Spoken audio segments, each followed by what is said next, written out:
First dates can be tough. They may be awkward and could be hard to find if it's determine if someone is a good match for you or not. Matchmaker and relationship expert Maureen Tara Nelson joins us now with the top things to ask on a first date. I'm so glad we're addressing this, Maureen, because I think sometimes people are afraid to ask harder questions on the first date. Yes, definitely.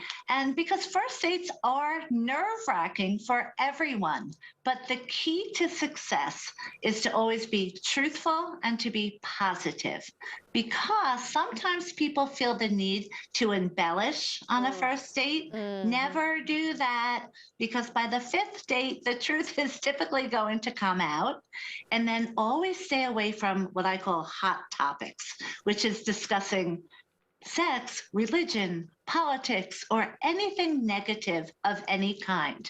No one wants to hear that. I also heard money was also on that list too, of something that you don't really want to talk about. Absolutely, never. Yeah, Good so one. A friend of mine always said that people send representatives on the first date, or at least the first few dates, so you don't really get to know that person. Is it fair to get out there and start asking those hard questions, or what kind of questions should you be asking?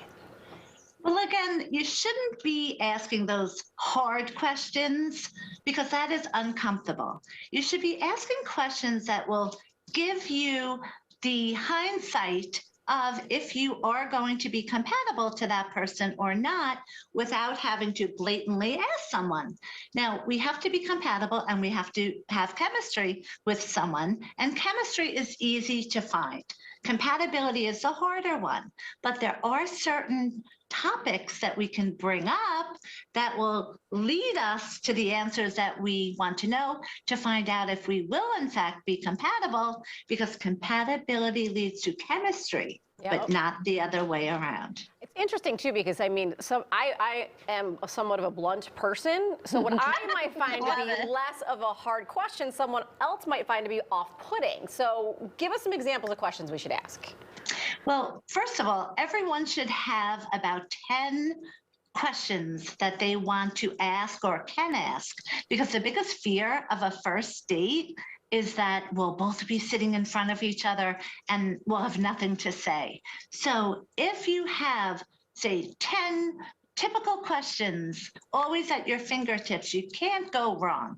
For example, you should always ask about pets and how people feel about pets, whether it's cats and dogs, because that always leads to a great story. Then you can always ask someone, what is a random thing about you that is unique only to you? Wonderful question. Then nowadays, obviously, you should always ask, so what was your New Year's resolutions? And how are you doing with those?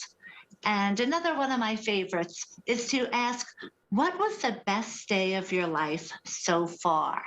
So there's always questions that we can ask that will give us the questions that we need. For example, have you played sports in high school and college? Because by asking that question, you know that person is going to be a team player if they played. You'll know if they tend to be active. And a lot of people now are health conscious and are active.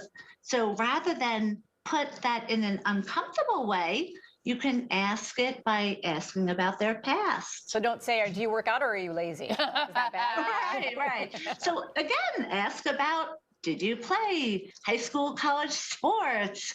And then you'll get to those topics that you want to know. Oh, that's a good one. But how do you meet people these days? I mean, I hear about people doing internet dating, or, you know, they go to a matchmaking service. So a lot of those initial questions are answered for you right away, aren't they? Oh, that's a good point, yeah. With any matchmaker, and again, ask them if they're certified, because that is important, you do have an advantage, obviously, of safety. But I'm a big believer, you could meet people anywhere you go. You just have to be positive and increase your exposure. However, there are 5 tips to help you find someone, regardless of whether you're going to a matchmaker or using the internet. The first one is to always be at your best. Now, we're always a work in progress. Okay, so we're not perfect. No one's going to be perfect, but you have to love yourself first before someone can love you.